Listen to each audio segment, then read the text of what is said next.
guys. The public sector is so big in Canada. So the question was, I'm going to reread the question. I don't know how Canadians will continue voting Liberal after the last 10 years. The public sector is so big in Canada that it overpowers the private citizen, right? So when these six-figure income government workers, okay, and then you have the entire banking sector that's going to vote Liberal, right? Everyone is going to vote Liberal because they want to keep their six-figure incomes. Don't you guys understand? And I just wish more people could see how big the public sector is in Canada. I think it's so big that we got videos, I could bring them up, from 2015 and 2014 and 2013, where I'm talking about public sector versus private sector. We need more mom and pops. Private sector is diminishing. Death to retail, death to the mom and pops, death, all these years.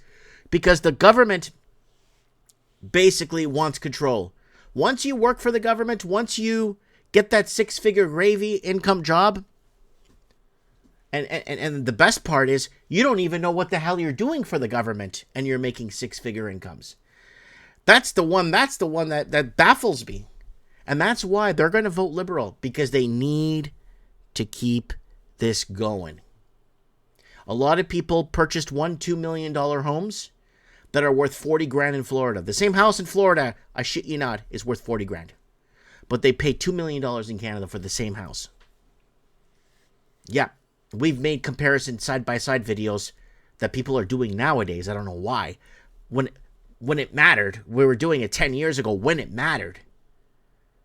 But yeah, no, Liberal Party will win. If I'm wrong, hey, great. But then Pierre Poilievre comes in. What is he going to do? I still have a video up there from 4 years ago. He still hasn't replied to it. I've asked someone that could message him through somebody else. Send him this message. I got a message from him as a concerned tax-paying Canadian. What are you going to do? In that video 4 years ago, what are you going to do about the public sector? It's too big. What are you going to do about the fentanyl? What are you going to do about the Chinese money laundering? You can't fix Canada. So nobody could fix this country. And that's why I've been advocating, like, go back to my videos from 10 years ago. Oh, how I long an American takeover. We're done. We can't fix the problems with these current administrations that exist, or these parties that exist. Nobody is going to bat for the average Canadian.